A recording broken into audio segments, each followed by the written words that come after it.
മാർക്കോസിന് സുവിശേഷം 16-ാം അധ്യായം 9 മുതൽ 15 വരെയുള്ള തിരുവചന ഭാഗമാണ് ഇന്നത്തെ നമ്മുടെ വിചിന്തന വിഷയം. മഗ്ദലന മറിയത്തിന് ദർശനം നൽകിക്കൊണ്ട് ഉദ്ധിതനായ കർത്താവ് തന്റെ സ്നേഹത്തിന്റെ ആഴമാണ് നമുക്കും വെളിപ്പെടുത്തുന്നത്.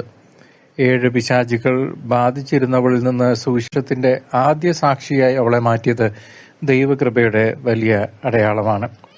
പലർക്കും ഒരു തെറ്റിദ്ധാരണയുണ്ടാവും, ഈ മഗ്ദലന മറിയമാണ് വ്യഭിചാരത്തിൽ പിടിക്കപ്പെട്ട സ്ത്രീയെന്ന്. അത് ഈ മഗ്ദലന മറിയമല്ല, അത് വേറൊരു സ്ത്രീയാണ്.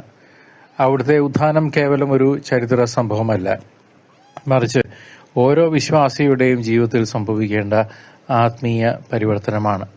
എന്നാൽ ശിഷ്യന്മാർ പോലും ഈ സത്യത്തെ അവിശ്വസിച്ചു എന്നത് നമ്മുടെ തന്നെ ബലഹീനമായ വിശ്വാസത്തെ ഓർമ്മിപ്പിക്കുന്നു. അവരുടെ ഹൃദയ കാഠിന്യത്തെ ശാസിച്ചുകൊണ്ട് കർത്താവ് പഠിപ്പിക്കുന്നത് വിശ്വാസം എന്നത് കേവലം യുക്തിയല്ല, മറിച്ച് ദൈവത്തിലുള്ള പൂർണ്ണമായ ശരണമാണ് എന്നാണ്.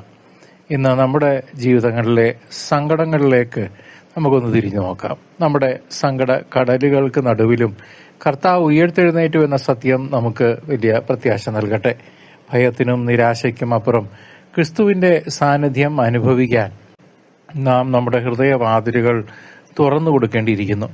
സകല സൃഷ്ടികളോടും സുവിശേഷം പ്രസംഗിക്കുവിൻ എന്ന വലിയ ദൗത്യമാണ് ഉദ്ധിതൻ നമുക്കോരോരുത്തർക്കും നൽകിയിരിക്കുന്നത്. സുവിശേഷം പ്രഘോഷിക്കുക എന്നാൽ വാചാലതയല്ല, കവല പ്രസംഗമല്ല, മറിച്ച് ക്രിസ്തുവിനെ നമ്മുടെ ജീവിതത്തിലൂടെ മറ്റുള്ളവർക്ക് കാണിച്ചു കൊടുക്കുക എന്നതാണ്. അവിശ്വസിച്ച ശിഷ്യന്മാരെ തന്നെ തന്റെ വചനത്തിന്റെ വാഹകരാക്കി മാറ്റിയ ക്രിസ്തു നമ്മുടെ കുറവുകളെയും ശുശ്രൂഷയ്ക്കായി ഉപയോഗിക്കുന്നു. ലോകത്തിന്റെ അതിർത്തികളോളം സ്നേഹത്തിന്റെ സന്ദേശം എത്തിക്കാൻ നാം ഓരോരുത്തരും വിളിക്കപ്പെട്ടിരിക്കുന്നു. ഉദ്ധിതനായ മിശിഹ നമുക്ക് നൽകുന്ന സമാധാനം ലോകം നൽകുന്ന സമാധാനമല്ല, അത് ആർക്കും തകർക്കാൻ കഴിയാത്ത ദൈവിക ചൈതന്യമാണ്. ആധുനിക ലോകത്തിലെ അവിശ്വാസത്തിന്റെയും സംശയത്തിന്റെയും മധ്യേ ക്രിസ്തുവിന്റെ ജീവനുള്ള സാക്ഷികളാകാൻ നമുക്ക് പരിശ്രമിക്കാം. അവിടുത്തെ തിരുമുറിവുകളിൽ നിന്നൊഴുകുന്ന കൃപ നമ്മയും നയിക്കട്ടെ. ക്രിസ്തു നമ്മോടൊപ്പമുണ്ട്. അവിടുന്ന് മരണത്തെ ജയിച്ചവനാണ്. ഈ വലിയ സത്യത്തിൽ ഉറച്ചു നിന്നുകൊണ്ട് നമുക്ക് പുതുജീവിതത്തിലേക്ക് പ്രവേശിക്കാം. ആമേൻ.